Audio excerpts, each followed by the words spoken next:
Praise the lord. ప్రభు అయిన యేసుక్రీస్తు ప్రభు వారి నామంలో మీకు శుభాలు వందనాలు తెలియజేస్తూ ఉన్నాను. ప్రార్థనకు సంబంధించి మనకు అనుభవాలు ఉన్నాయి. అయితే ఆత్మీయ విషయాలు దినదినము నేర్చుకోవడం ద్వారా ప్రతి ఆత్మీయ విషయంలో కూడా ఎదుగుదల అనేది ఉంటుంది. ఈ సమయంలో ప్రార్థనను గురించి ధ్యానించుకోబోతా ఉన్నాం. చూడండి, లూకాసు వార్త 11 మొదటి వచనం. ఆయన ఒక చోట ప్రార్థన చేయుచుండెను. ప్రార్థన చాలించిన తర్వాత ఆయన శిష్యుల్లో ఒకడు, ప్రభువా, యోహాను తన శిష్యులకు నేర్పినట్లుగా మాకును ప్రార్థన చేయ నేర్పమని ఆయనను అడిగాను. ప్రార్థన ఏ విధంగా చేయాలో నేర్పించమని శిష్యుడు యేసు ప్రభువుని అడిగాడు. మొదటిది. తర్వాత మనం గమనించిందే, శిష్యులను ఏర్పాటు చేసుకునే సమయంలో యేసు ప్రభు వారు అన్నది ఏంటంటే, ఫాలో మీ, నన్ను వెంబడించండి అన్నాడు. కాబట్టి ఆయనను బట్టి మనం నేర్చుకోవాల్సిన విషయాలు, ఆయన జీవించిన విధానాన్ని బట్టి అనేక విషయాలు మనకు నేర్పించడానికే వచ్చాడు యేసుక్రీస్తు ప్రభువారు. కాబట్టి ఆయన ప్రార్థన చేసిన విధంగా మనము ప్రార్థన చేయటం అనేది ప్రాముఖ్యము. ఆయన చెప్పిన విధంగా ప్రార్థన చేయటం అనేది కూడా మరొక ప్రాముఖ్యమైన విషయం. చూడండి, ఇక్కడ ఆ నేర్పించమని అడిగినప్పుడు యేసు ప్రభువారు చెప్పిన ప్రార్థన విజ్ఞాపన ప్రార్థన. ముగ్గురు స్నేహితులు ఉన్నారు.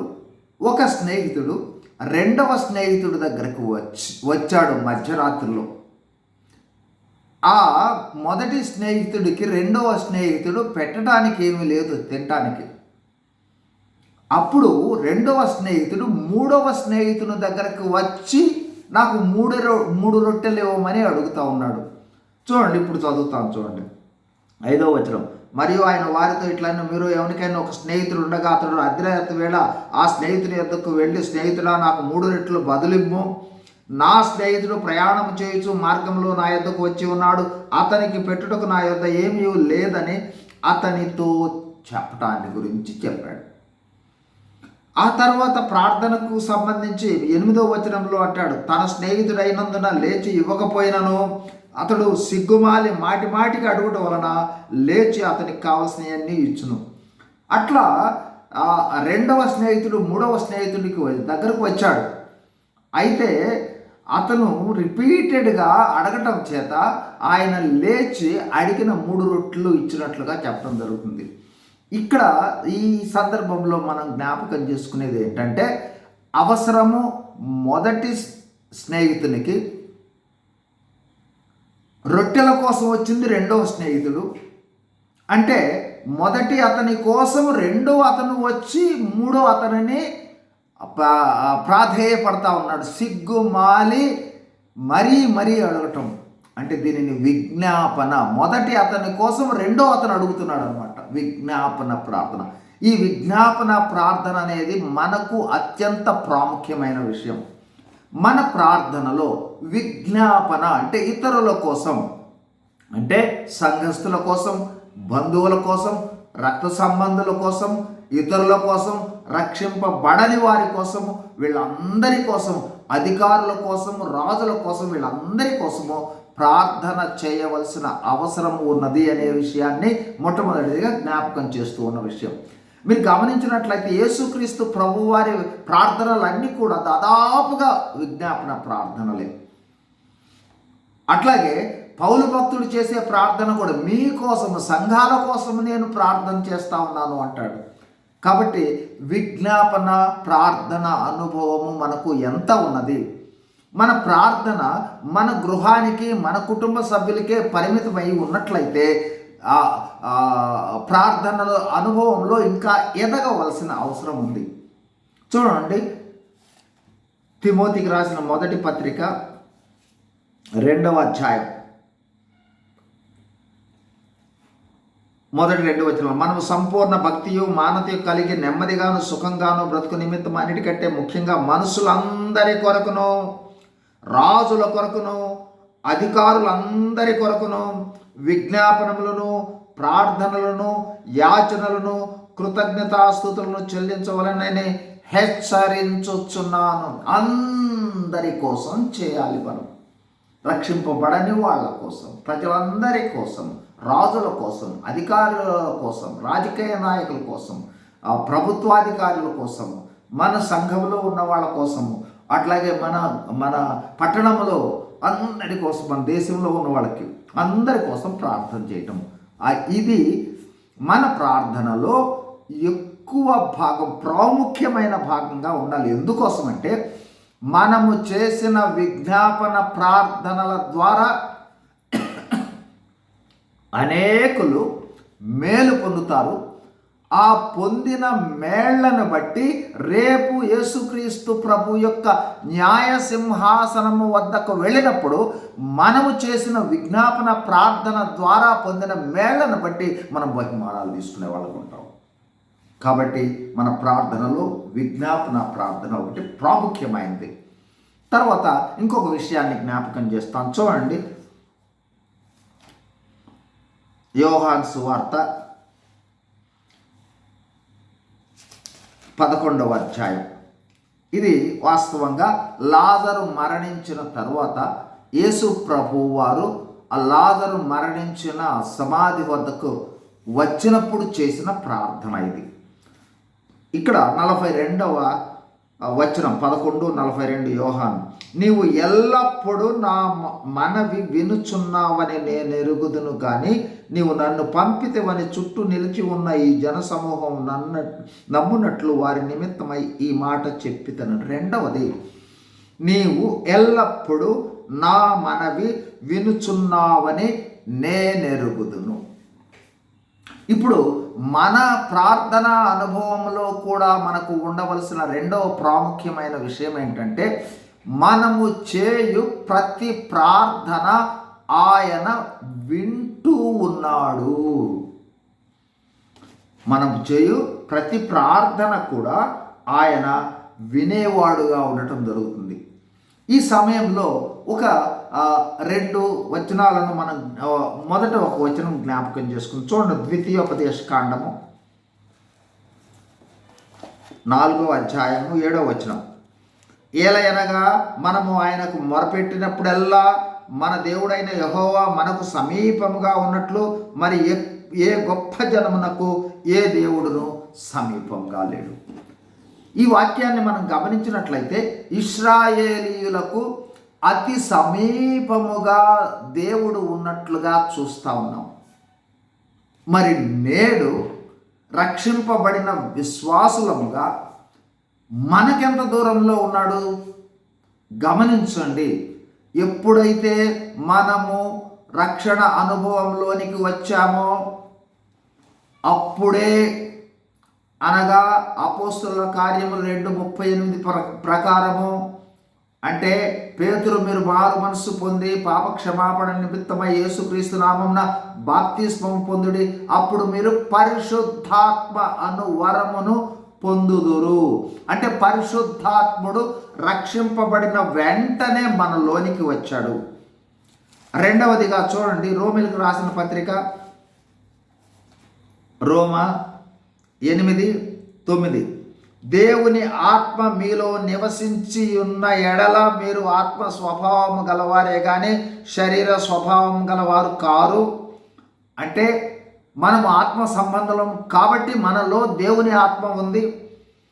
అట్లాగే ఎవడైనా క్రీస్తు ఆత్మ లేనివాడైతే వాడు ఆయన వాడు కాడు. మనము యేసుక్రీస్తు ప్రభు వారి యొక్క ఏర్పాటును బట్టి ఆయన వారం కాబట్టి మనలో యేసుక్రీస్తు ఆత్మ ఉంది. అంటే ఇప్పుడు గమనించండి, మనలోనే పరిశుద్ధాత్ముడు ఉన్నాడు, మనలోనే దేవుని ఆత్మ ఉంది, మనలోనే యేసుక్రీస్తు ప్రభు యొక్క ఆత్మ ఉంది.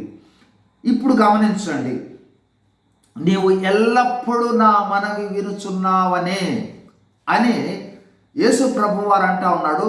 ఇప్పుడు మనం చేసే మనవులన్నీ కూడా ఎల్లప్పుడు మనలో ఉండి వింటా ఉన్నాడు.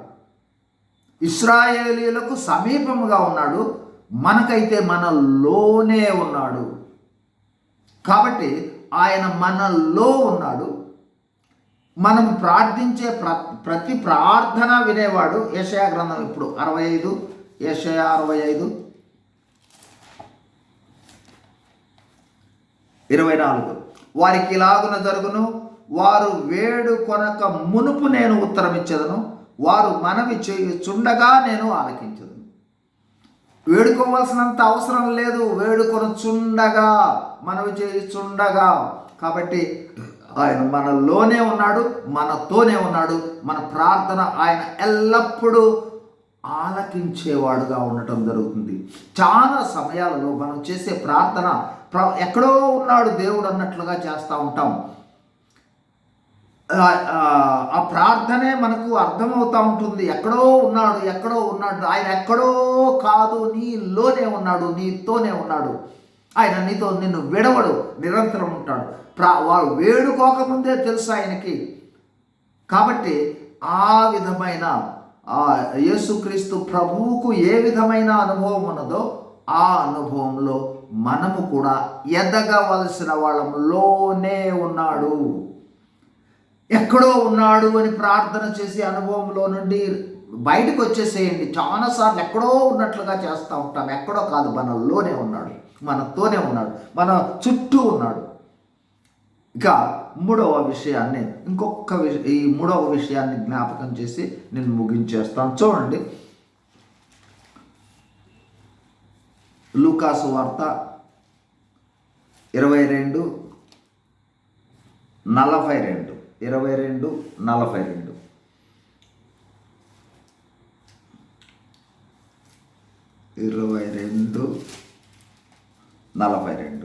చూడండి.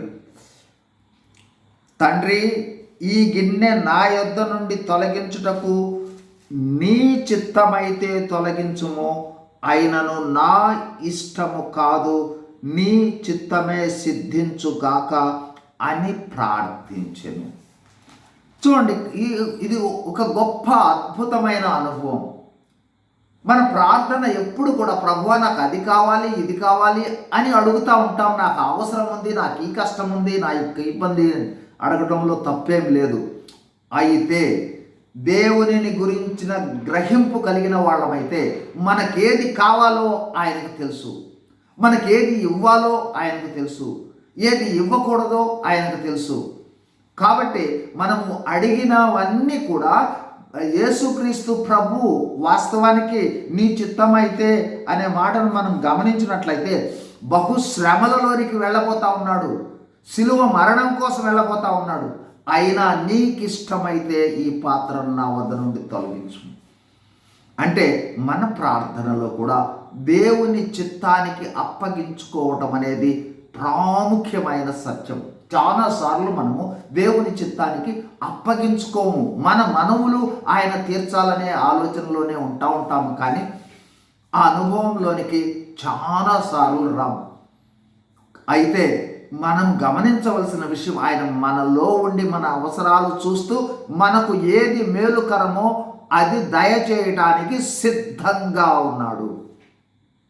అయితే మన ప్రార్థన ఆ దేవుని గురించిన గ్రహింపు మనకు ఉన్నట్లయితే, ఆ దేవుడు ఎంత గొప్పవాడు అనే గ్రహింపు ఉన్నట్లయితే, ఆయన శక్తి సామర్థ్యాలను గురించిన గ్రహింపు ఉన్నట్లయితే, ఆయన ప్రభువా మీ చిత్తం అయితే నాకు దయచేయండి అని అడిగే వాళ్ళంగా ఉంటాం. చాలాసార్లు మన ప్రార్థన ఒక రకమైన అవసరానికి దేవుడు తీర్చేవాడుగా ఉన్నట్లుగా అతిశయంగా నాకు అది కావాలి, ఇది కావాలి, ఇది కావాలి, అది కది చిన్నపిల్లలు అడిగినట్లుగా అడుగుతూ ఉంటాం. మనం చిన్నపిల్లలం కాదు, ప్రారంభంలో అందరం చిన్నపిల్లలాగానే అడిగి ఉంటాం. కానీ ఆత్మీయంగా ఎదుగుతూ ఉన్న కొద్దీ ఆయన యొక్క ఔన్నత్యము, గొప్పతనము, శక్తి సామర్థ్యాలు కేవలం నోటి మాటతోనే సృష్టి యావత్తును సృజించిన దేవుడు, ఆ దేవునిని మనం అడిగేటప్పుడు ఒక చీఫ్ మినిస్టర్ దగ్గరికి వెళ్ళినప్పుడు ఎంత గజగజలాడుతూ ఉంటాం. అట్లా కాకుండా ఉన్నాము అంటే దేవుని గురించిన గ్రహింపు లేదు. మనకన్నా ఎక్కువ ఆయనకు తెలుసు ఏమి ఇవ్వాలనేది. ఆ గ్రహింపు ఉన్నట్లయితే నాకు ఇది కావాలని అడగం, ప్రభువా మీ చిత్తమైతే ఇవ్వండి. ఈ అనుభవం యేసుక్రీస్తు ప్రభువారు నేర్పించిన అనుభవమే ఇది. మీ చిత్తమైతే, యేసుక్రీస్తు ప్రభువారు మీరు గమనించినట్లయితే విజ్ఞాపన చేసేటప్పుడు ప్రభువా ఇది దయచేయమని ప్రార్థన చేశాడు.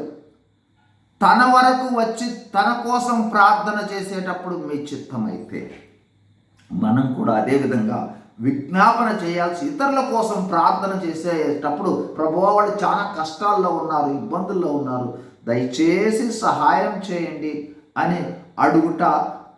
అట్లాగే మన దగ్గరకు వచ్చేటప్పటికి ప్రభువా నాకు అవసరం ఉంది, ఈ అవసరం ఉంది, ఈ కష్టం ఉంది, మీ చిత్తమైతే నాకు దయచేయమని అడుగుట ప్రాముఖ్యమైన విషయం. అందుకోసమే మనకు ఈ 3 ప్రాముఖ్యమైన విషయాలను ఈ రోజున ధ్యానించుకుంటున్నాం. మళ్ళీ దేవుడిచ్చిన తలంపులను బట్టి మరికొన్ని విషయాలు తర్వాత ధ్యానించుకుందాం. ఈ రోజున ధ్యానించుకున్న 3 విషయాలు మన ప్రార్థనలో విజ్ఞాపన అంశము ఎక్కువగా ఉండాలి. ఎందుకంటే యేసు ప్రభు చెప్పాడు, 1, 2 విజ్ఞాపన ద్వారా బహుమానాలు మధ్య ఆకాశంలో పొందుకోబోతా ఉన్నాం. ఇది మొదటి విషయం. అట్లాగే రెండవ విషయాన్ని మనము జ్ఞాపకం చేసుకున్నది, దేవుడు మనలోనే ఉన్నాడు. 2, మూడవది మీ చిత్తమైతే అని ప్రార్థించే అనుభవంలోనికి వచ్చినట్లుగా దేవుడు మనకు సహాయం, ఆ విధమైన గ్రహింపును దయచేయను కాక ప్రార్థన చేసుకుందాం. పరిశుద్ధులైన మా ప్రియ పరలోకపు తండ్రి, ప్రార్థనల గురించి ధ్యానించుకోవడంలో సహాయం చేశారు ప్రభువా. లోతైన ప్రార్థన అనుభవాన్ని మేము పొందుకున్నట్లుగా సహాయం చేయమని వేడుకుంటాము. దయగలిగిన తండ్రి, చేరువచ్చిన ప్రతి ఒక్కరిని మీ దయగలిగిన హస్తాలను చాపి దీవించి ఆశీర్వదించమని యేసు ప్రభువు వారి నామంలో వేడుకొంచున్నాము తండ్రి. Amen. Praise the Lord. God bless you.